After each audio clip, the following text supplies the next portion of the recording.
क्या एक माँ की उम्र भगवान तय करता है? क्या समाज के बनाए नियम कुदरत के करिश्मे से बड़े हो सकते हैं? आज हम आपको एक ऐसी कहानी सुनाने जा रहे हैं जो आपके दिल को छू जाएगी। यह कहानी है एक 56 साल की महिला की, जिसके साथ कुछ ऐसा हुआ जिसे डॉक्टर चमत्कार भी कह रहे थे और अभिशाप भी। ये एक ऐसी कहानी है जिसमें उम्मीद है, दर्द है और एक ऐसा बलिदान है जो मातृत्व की हर परिभाषा को पार कर जाता है। इस कहानी को अंत तक जरूर सुनिएगा, क्योंकि इसका अंत आपको सोचने पर मजबूर कर देगा। उत्तर प्रदेश के एक छोटे से धूल भरे गांव देवगढ़ में सावित्री और मनोहर की दुनिया बसती थी। 56 साल की सावित्री की आंखों में अब सपने नहीं, बल्कि जिम्मेदारियों की थकान दिखती थी। उसका पति मनोहर एक सीधा साधा किसान था, जिसे अपनी जमीन और अपने उसूलों से बेहद प्यार था। उनकी एक ही बेटी थी, प्रिया, जो शहर की चकाचौंध में अपना भविष्य बनाने लखनऊ चली गई थी। प्रिया का गांव आना जाना बस त्योहारों तक ही सीमित था और फोन पर भी बातें मतलब की होती थीं। सावित्री और मनोहर का जीवन एक शांत नदी की तरह बह रहा था, जिसमें कोई बड़ी लहरें नहीं थीं। उन्हें लगता था कि अब जिंदगी का बाकी सफर भी पोते पोतियों का इंतजार करते हुए गुजर जाएगा। लेकिन उन्हें नहीं पता था कि नियति ने उनके लिए एक ऐसा तूफान चुन रखा था जो उनकी इस शांत दुनिया को हमेशा के लिए बदलने वाला था। जेठ की तपती दोपहर थी। सूरज आग उगल रहा था और गर्म हवा के थपेड़े चेहरे को झुलसा रहे थे। सावित्री अपने छोटे से आंगन में लगे तुलसी के पौधे में पानी डाल रही थी, जब अचानक उसके पेट के निचले हिस्से में एक तेज चुभने वाला दर्द उठा। दर्द इतना भयानक था कि उसके हाथ से पीतल का लोटा छूट गया और छन्न की आवाज के साथ जमीन पर गिर पड़ा। हे भगवान, ये क्या हो रहा है? वह दर्द से दोहरी होकर वहीं बैठ गई। उसकी आंखों के सामने अंधेरा छा गया। कुछ देर बाद जब दर्द की लहर थोड़ी कम हुई, तो सावित्री के मन में एक अनजाना डर बैठ गया। मुझे कुछ हो गया है, मैं मरने वाली हूं। यह ख्याल आते ही उसकी आंखों से आंसू बहने लगे। उसे अपनी बेटी प्रिया का चेहरा याद आया, जिसे देखे हुए महीनों बीत चुके थे। उसे अपने पति मनोहर का ख्याल आया, जो उसके बिना अकेला रह जाएगा। जिंदगी के इस पड़ाव पर वह जीना चाहती थी, अपने परिवार को एक साथ देखना चाहती थी। वह किसी तरह लंगड़ाते हुए घर के अंदर पहुंची। उसका चेहरा पसीने और आंसुओं से भीगा हुआ था। तभी मनोहर खेत से लौटा। वह एक अनुशासन प्रिय आदमी था, जिसे हर चीज समय पर चाहिए होती थी। आज खाने में क्या है? उसने दरवाजे से ही अपनी भारी आवाज में पूछा। सावित्री की कोई प्रतिक्रिया न पाकर वह अंदर आया। उसने अपनी पत्नी को सोफे पर सिकुड़कर रोते हुए देखा तो घबरा गया। सावित्री, क्या हुआ? रो क्यों रही हो? उसने पास बैठकर सावित्री का हाथ पकड़ा। मैं मर रही हूं मनोहर, मुझे लगता है मेरा अंत आ गया है, सावित्री ने सिसकते हुए कहा। मनोहर हैरान रह गया। क्या बकवास कर रही हो? ऐसा क्यों लगा तुम्हें? उसने पूछा। सावित्री ने उसे पेट के दर्द के बारे में बताया और अपनी आशंका जताई कि उसे कोई गंभीर बीमारी हो गई है। मनोहर का दिल बैठ गया, लेकिन उसने खुद को संभाला। मनोहर ने अपनी पत्नी को दिलासा देने की कोशिश की। अरे पगली, ऐसे नहीं सोचते। याद है, पड़ोस वाली शांति काकी को जब कैंसर हुआ था तो वो सूख कर कांटा हो गई थी। और तुम्हें तो देख रहा हूं कि पिछले कुछ महीनों से तुम्हारा वजन बढ़ रहा है। जैसे नदी में बाढ़ आती है, वैसे ही तुम फैल रही हो। भला बीमार आदमी ऐसा दिखता है क्या? मनोहर की बात सुनकर सावित्री एक पल के लिए रुकी।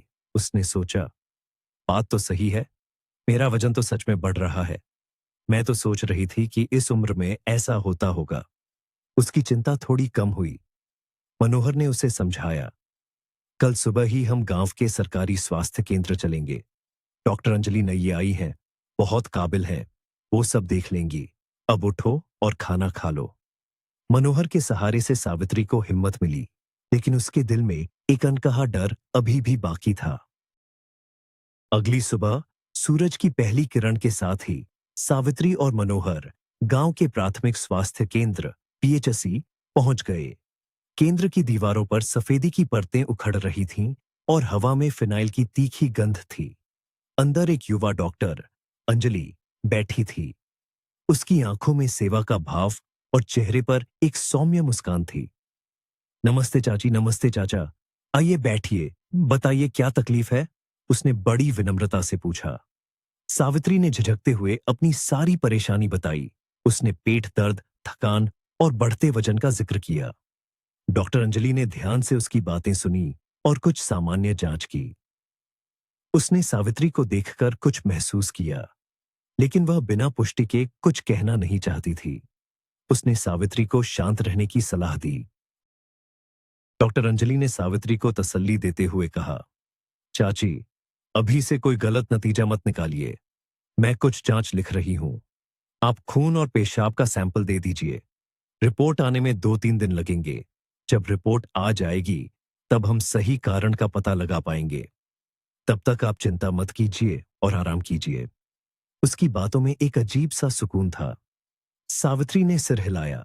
उसने सैंपल दिए और मनोहर के साथ घर लौट आई। घर लौटते हुए उसके मन में तरह तरह के ख्याल आ रहे थे। उसे डर लग रहा था कि रिपोर्ट में कुछ बहुत बुरा न निकल आए। वह बार बार भगवान से प्रार्थना कर रही थी कि सब कुछ ठीक हो। मनोहर भी चुप था, लेकिन उसके चेहरे पर भी चिंता की लकीरें साफ दिख रही थीं। 2 दिन सावित्री के लिए 2 सदियों की तरह बीते। हर फोन की घंटी पर उसका दिल धड़क उठता था। शनिवार की सुबह जब वह घर की सफाई कर रही थी, तभी उसका पुराना सा कीपैड वाला फोन बजा। स्क्रीन पर डॉक्टर अंजलि का नाम चमक रहा था। सावित्री का दिल जोर जोर से धड़कने लगा। उसने कांपते हाथों से फोन उठाया। हेलो, सावित्री चाची, मैं डॉक्टर अंजलि बोल रही हूं। आपकी रिपोर्ट आ गई है। क्या आप आज केंद्र पर आ सकती हैं? अंजलि की आवाज में एक अजीब सी घबराहट थी, जिसे वह छिपाने की कोशिश कर रही थी। सावित्री ने हाँ कहा, लेकिन फोन रखते ही उसके हाथ पैर ठंडे पड़ गए। उसे यकीन हो गया कि उसकी सबसे बुरी आशंका सच होने वाली है। सावित्री जब स्वास्थ्य केंद्र के कमरे में दाखिल हुई, तो उसकी सांसें तेज चल रही थीं। क्या हुआ है बिटिया? मैं मरने वाली हूं, है ना? उसने दरवाजे से ही पूछ लिया। डॉक्टर अंजलि अपनी कुर्सी से उठी। उसका चेहरा गंभीर था। नहीं चाची, ऐसा कुछ नहीं है। आप आप वह कहते कहते रुक गई। फिर उसने एक गहरी सांस ली और एक ही सांस में कह दिया, आप मां बनने वाली हैं, आप गर्भवती हैं। ये शब्द सावित्री के कानों में किसी बम की तरह फटे। वह पास रखी लकड़ी की कुर्सी पर धम्म से बैठ गई। उसकी आंखें खुली की खुली रह गईं और चेहरा सफेद पड़ गया। वह एक मूर्ति की तरह जड़ हो गई। उसे अपने कानों पर विश्वास नहीं हो रहा था। 56 साल की उम्र में ये कैसे हो सकता है? कुछ पल की खामोशी के बाद सावित्री को अंजलि के शब्दों का मतलब समझ आया। क्या? वह दहशत में चीखी। यह सच नहीं हो सकता, यह मजाक है। उसकी चीख से डॉक्टर अंजलि भी सहम गई। सावित्री के दिमाग में एक विचार कौंधा। तुमने जरूर किसी और की रिपोर्ट मुझे दे दी है। हाँ, यही हुआ है। इस उम्र में कोई कैसे मां बन सकता है? यह नामुमकिन है। तुम फिर से देखो बिटिया, कोई गलती हुई है। वह लगभग गिड़गिड़ाने लगी। डॉक्टर अंजलि ने दुख से अपना सिर हिलाया। चाची, कोई गलती नहीं हुई है। ये आपकी ही रिपोर्ट है। मुझे पता है कि यह चौंकाने वाला है। ऐसा बहुत कम होता है, लाखों में एक। और यह आपके साथ हुआ है। आपको शांत रहना होगा। डॉक्टर अंजलि के शब्द सावित्री के दिल में तीर की तरह चुभ रहे थे। उसके हाथ पैर बर्फ की तरह ठंडे हो गए। समाज का डर, लोगों के ताने और अपनी उम्र का लिहाज, सब एक साथ उसके दिमाग पर हावी हो गया। शांत रहो। तुम मुझे शांत रहने के लिए कह रही हो? वह गुस्से और बेबसी में चिल्लाई। मुझे ये बच्चा नहीं चाहिए, किसी भी कीमत पर नहीं। अगर मैं सच में गर्भवती हूं, तो मेरा गर्भपात करा दो। अभी, इसी वक्त। मैं अब और बच्चे पैदा नहीं करूंगी। अंजलि को उसकी हालत देखकर बहुत दुख हुआ, लेकिन उसे अपना फर्ज भी निभाना था। उसने हिम्मत जुटाई और एक और सच सावित्री के सामने रख दिया। अंजलि ने कांपती आवाज में कहा, चाची, अब गर्भपात नहीं हो सकता। बहुत देर हो चुकी है। आपको लगभग 4 महीने हो चुके हैं। और फिर उसने एक और बड़ा खुलासा किया। और बात सिर्फ इतनी ही नहीं है। आपके पेट में एक नहीं बल्कि दो बच्चे हैं। आप जुड़वा बच्चों की मां बनने वाली हैं। यह सुनते ही सावित्री की सारी हिम्मत जवाब दे गई। वह कुर्सी पर निढाल हो गई। उसकी आंखें एक तक दीवार को घूर रही थीं, जैसे उनमें कोई जान ही न बची हो। अंजलि घबराकर उसके पास दौड़ी और उसे पानी पिलाया। वह उसे हिम्मत बंधाने की कोशिश कर रही थी, लेकिन सावित्री कुछ भी सुनने की हालत में नहीं थी। उसके लिए यह खबर किसी मौत की सजा से कम नहीं थी। सावित्री स्वास्थ्य केंद्र से बाहर निकली तो उसे लग रहा था जैसे वह अपने कंधों पर पूरी दुनिया का बोझ उठाकर चल रही है। वह गांव की गलियों से गुजर रही थी, लेकिन उसे कुछ दिखाई नहीं दे रहा था। लोग उसे राम राम चाची कह रहे थे, लेकिन उसे कुछ सुनाई नहीं दे रहा था। उसके दिमाग में बस एक ही ख्याल घूम रहा था कि जब गांव वालों को पता चलेगा तो क्या होगा। सब उस पर हंसेंगे, कहेंगे देखो बुढ़िया को, इस उम्र में बच्चा पैदा करने चली है, कोई शर्म हया ही नहीं बची। यह सोचकर ही उसका शरीर कांप जाता था। वह लोगों के ताने और मजाक बर्दाश्त नहीं कर पाएगी। उसे पता था कि उसका पति मनोहर भी इस सदमे को स्वीकार नहीं कर पाएगा। घर से कुछ ही दूर गांव के बाहर एक छोटी सूखी नदी के ऊपर बना पुराना पुल था। सावित्री चलते चलते वहीं रुक गई। अचानक उसके दिमाग में एक खौफनाक विचार आया। क्यों न मैं इस पुल से कूद जाऊं? एक झटके में सारी समस्याएं खत्म हो जाएंगी। सारी शर्मिंदगी, सारे ताने, सब कुछ खत्म। मैंने अपनी जिंदगी जी ली है, अब और नहीं। उसने एक पल भी नहीं सोचा। वह मुश्किल से पुल की टूटी फूटी रेलिंग पर चढ़ी। नीचे सूखी पथरीली जमीन उसे मौत की तरह बुला रही थी। बस कुछ ही सेकंड की बात थी और उसकी जिंदगी का सफर हमेशा के लिए खत्म हो जाता। इससे पहले कि सावित्री वो आखिरी कदम उठाती, हवा को चीरती हुई एक जानी पहचानी आवाज आई। सावित्री, रुक जाओ। यह मनोहर था। वह किसी काम से शहर जा रहा था और उसने अपनी पत्नी को पुल की रेलिंग पर खतरनाक तरीके से खड़े देख लिया। वह दौड़कर आया और इससे पहले कि सावित्री कुछ समझ पाती, उसने उसे खींचकर नीचे उतार लिया। सावित्री मनोहर के सीने से लगकर फूट फूट कर रोने लगी। उसने रोते रोते उसे अपनी प्रेगनेंसी के बारे में सब कुछ बता दिया। मनोहर सब सुनकर सन्न रह गया। उसकी आंखों में गुस्सा, हैरानी और दुख सब एक साथ उमड़ पड़े। उसने ऐसे बुढ़ापे की कल्पना नहीं की थी। मनोहर के मन में एक तूफान चल रहा था। मैंने तो एक शांत और सुकून भरा बुढ़ापा चाहा था। बच्चों के डायपर और रातों का रोना, यह सब मेरे सपनों में नहीं था। लेकिन फिर उसने अपनी पत्नी के आंसुओं से भीगे चेहरे को देखा। उसे एहसास हुआ कि सावित्री को खोने का दर्द इस नई जिम्मेदारी से कहीं ज्यादा बड़ा होगा। उसने आज पहली बार महसूस किया कि उसकी पत्नी उसके लिए कितनी कीमती है। अगर भगवान हमें इस उम्र में संतान दे रहा है, तो जरूर इसमें उसकी कोई मर्जी होगी। यह सोचकर उसने सावित्री को गले से लगा लिया। हम मिलकर इसका सामना करेंगे सावित्री, तुम अकेली नहीं हो। उस दिन दोनों ने मिलकर इस नई सच्चाई को स्वीकार कर लिया। यह खबर गांव में आग की तरह फैल गई। कुछ लोग इसे भगवान का चमत्कार कह रहे थे, तो कुछ दबी जुबान में सावित्री के चरित्र पर सवाल उठा रहे थे।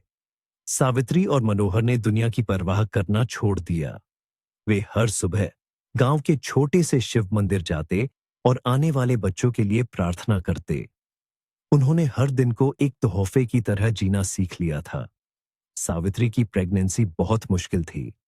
उसके पैर सूज जाते थे, उसे उल्टियां होती थीं और सिर में भयानक दर्द रहता था। लेकिन जब भी वह अल्ट्रासाउंड में अपने बच्चों की धड़कन सुनती, तो अपना सारा दर्द भूल जाती। उसे बस अपने बच्चों के स्वस्थ होने की चिंता थी। उन्होंने अपनी बेटी प्रिया को अभी तक कुछ नहीं बताया था। वे सही समय का इंतजार कर रहे थे। उन्हें क्या पता था कि उनकी यह झिझक उन पर बहुत भारी पड़ने वाली है। एक रविवार को, जब सावित्री की प्रेगनेंसी को 7 महीने पूरे हो चुके थे, प्रिया का फोन आया। माँ, मैं आज शाम को आ रही हूं, क्या मैं आ सकती हूं? उसकी आवाज में शहद जैसी मिठास थी। प्रिया का यूं अचानक आना थोड़ा अजीब था, क्योंकि वह साल में 1 या 2 बार ही आती थी।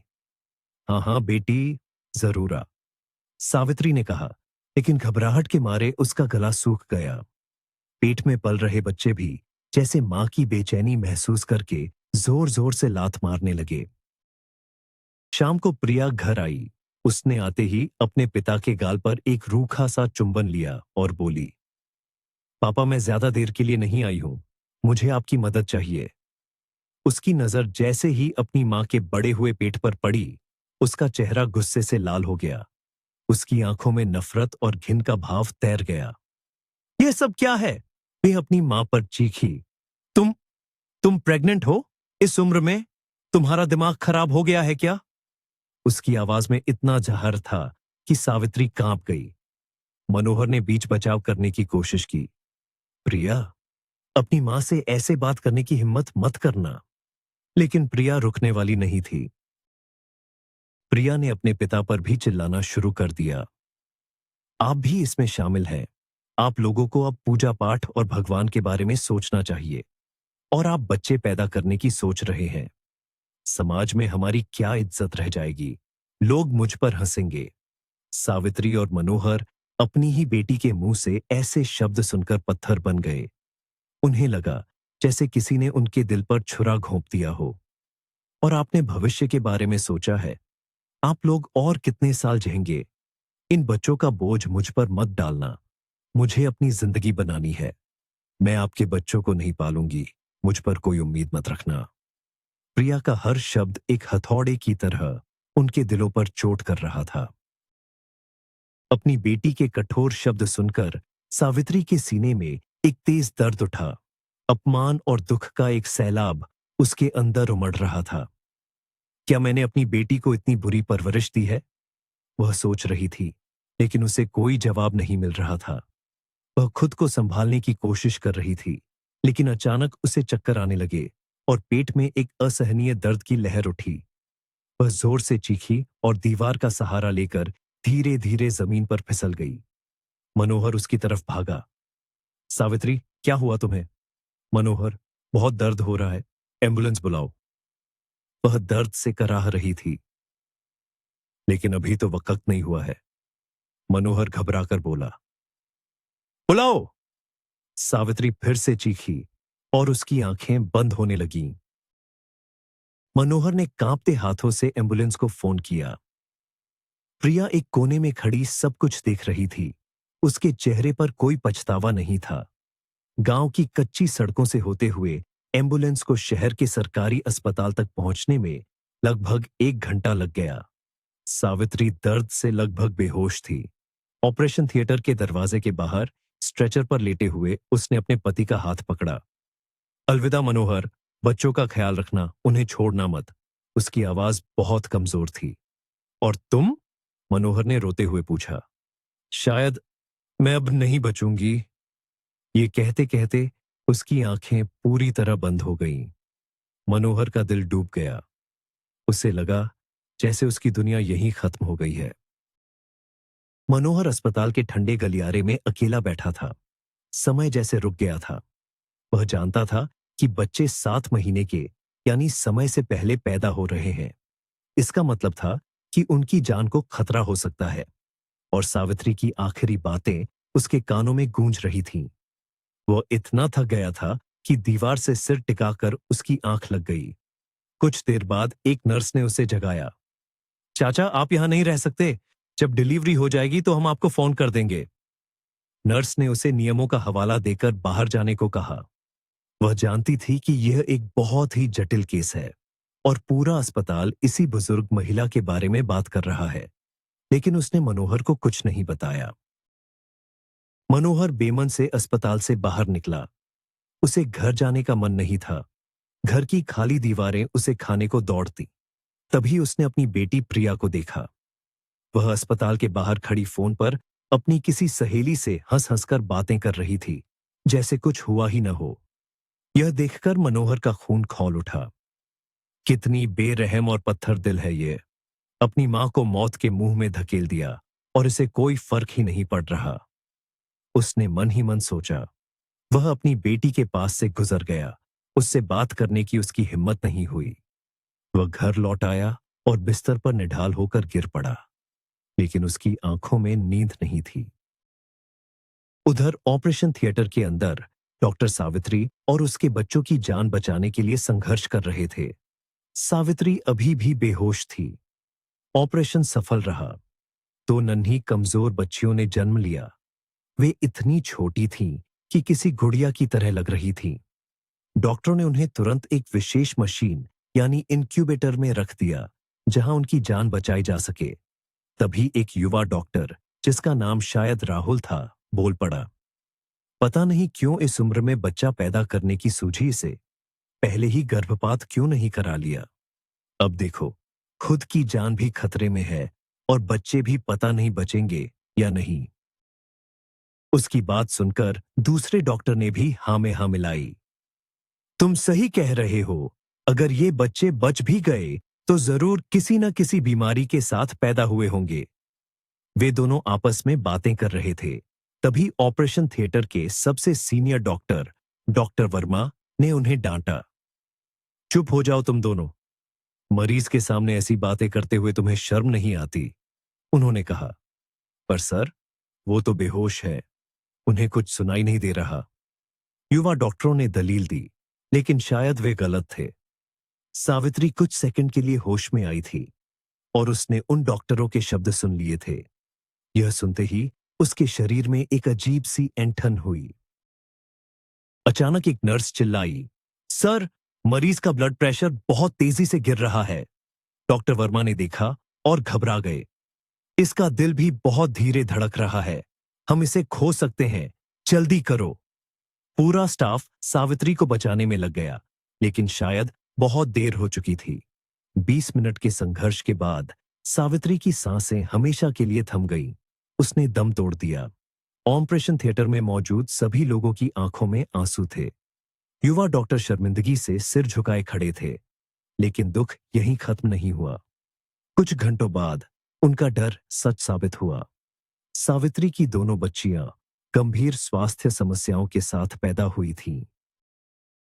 एक बच्ची की आंखों की नसें पूरी तरह से विकसित नहीं हुई थीं। वह लगभग अंधी थी और दूसरी बच्ची के दिल में एक बड़ा छेद था।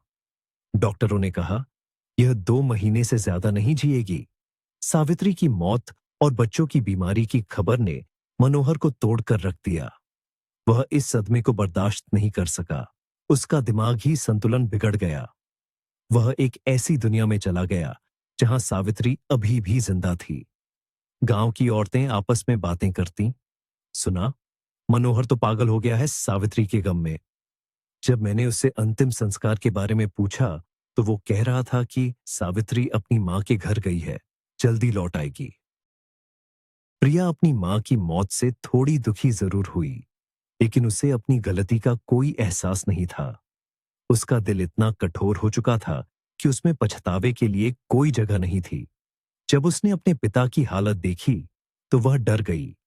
उसने पड़ोस की एक चाची गंगा की मदद से अपनी मां का अंतिम संस्कार करवाया। गंगा ने पूछा, प्रिया, अब उन बच्चियों का क्या होगा? प्रिया ने बिना सोचे समझे जवाब दिया, मैं उन्हें नहीं पाल सकती चाची। मेरे पास न पैसे हैं, न ही हिम्मत। मैं अस्पताल जाकर उन्हें लावारिस छोड़ दूंगी। ये कहकर वह अस्पताल चली गई और एक कागज पर दस्तखत करके अपनी अजन्मी बहनों से हमेशा के लिए रिश्ता तोड़ दिया। सावित्री के अंतिम संस्कार में पूरा गांव मौजूद था, लेकिन एक इंसान ऐसा भी था जो भीड़ से दूर ताजी मिट्टी की कब्र पर सिर रखकर फूट फूट कर रो रहा था। यह डॉक्टर अंजलि थी। वह सावित्री की मौत के लिए खुद को जिम्मेदार मान रही थी। मैंने आपका ध्यान नहीं रखा चाची, मैं आपको बचा नहीं पाई, मुझे माफ कर देना, वह रोते हुए कह रही थी। अचानक उसके दिमाग में एक विचार आया। उसने आंसुओं से भरी आंखें आसमान की ओर उठाई और एक कसम खाई, सावित्री चाची, मैं आपसे वादा करती हूं, जो काम आप अधूरा छोड़ गई उसे मैं पूरा करूंगी। मैं आपकी बच्चियों को पालूंगी। मैं उन्हें एक नई जिंदगी दूंगी। ये मेरा आपसे वादा है। अंजलि अपने वादे को पूरा करने के लिए तुरंत अस्पताल पहुंची। वहां उसकी मुलाकात प्रिया से हुई, जो अभी अभी बच्चों को छोड़ने वाले कागजात पर दस्तखत करके बाहर निकल रही थी। अंजलि उसे घृणा से देखकर सीधे अस्पताल के हेड डॉक्टर के ऑफिस में घुस गई। उसने उन्हें बच्चों को गोद लेने की अपनी इच्छा के बारे में बताया। हेड डॉक्टर ने उसे डांटते हुए कहा, क्या तुम पागल हो गई हो? तुम एक अविवाहित लड़की हो, तुम्हारी तनख्वाह भी कम है, तुम 2 बीमार बच्चों को कैसे पालोगी? ये कोई मजाक नहीं है, हम तुम्हें बच्चे नहीं दे सकते। अंजलि का दिल टूट गया, लेकिन उसने हार नहीं मानी। वह दिन रात उन बच्चियों के लिए प्रार्थना करती रही। डॉक्टरों की आशंकाओं के बावजूद दोनों बच्चियां बच गईं। 6 महीने बाद उन्हें शहर के एक अनाथालय में भेज दिया गया। अंजलि तुरंत वहां पहुंची, लेकिन वहां जाकर उसे एक और झटका लगा। अनाथालय की डायरेक्टर ने बताया, माफ करना, लेकिन उन बच्चियों को गोद लेने के लिए एक परिवार मिल गया है।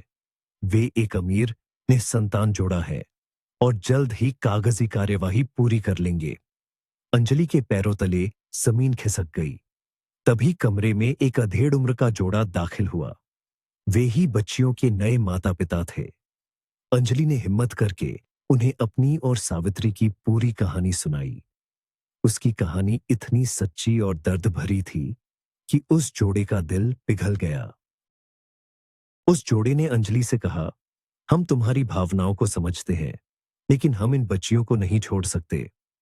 उन्हें महंगे इलाज की जरूरत है जो हम दे सकते हैं, लेकिन हम तुम्हें एक प्रस्ताव दे सकते हैं। तुम इन बच्चियों की देखभाल के लिए उनकी नैनी आया बन जाओ। इस तरह तुम हमेशा उनके साथ रह सकोगी। अंजलि के लिए यह किसी सपने के सच होने जैसा था। उसने तुरंत हाँ कर दी। उस जोड़े ने बच्चियों का नाम सावित्री और आशा रखा। अंजलि का जीवन अब उन बच्चियों के इर्द गिर्द घूमने लगा। उसने अपनी पूरी जवानी और पूरी जिंदगी उनकी परवरिश में लगा दी। उसने कभी शादी नहीं की। सावित्री और आशा ही उसका परिवार बन गई। 18 साल एक पल की तरह बीत गए। अंजलि की देखभाल और अडॉप्टिव माता पिता के पैसे ने चमत्कार कर दिया। आशा के दिल का सफल ऑपरेशन हुआ और सावित्री भी चश्मे की मदद से इस खूबसूरत दुनिया को देख सकती थी। दोनों लड़कियां अब बड़ी हो चुकी थीं और शहर के सबसे अच्छे कॉलेज में पढ़ने जा रही थीं। एक दिन जब वे तीनों घर में बैठे थे, तो सावित्री और आशा ने अंजलि का हाथ पकड़ा और उसे मां कहकर पुकारा। उस एक शब्द ने अंजलि के 18 साल के त्याग और तपस्या को सफल कर दिया। उसकी आंखों से खुशी के आंसू बह निकले। उसने आसमान की ओर देखकर मन ही मन कहा, देखिए सावित्री चाची, मैंने अपना वादा पूरा किया। अगर आपको ये कहानी पसंद आई हो तो कृपया वीडियो को लाइक करें, हमारे चैनल को सब्सक्राइब करें और कमेंट्स में बताएं कि क्या अंजलि ने सही फैसला किया। आपकी राय हमारे लिए बहुत महत्वपूर्ण है। देखने के लिए धन्यवाद।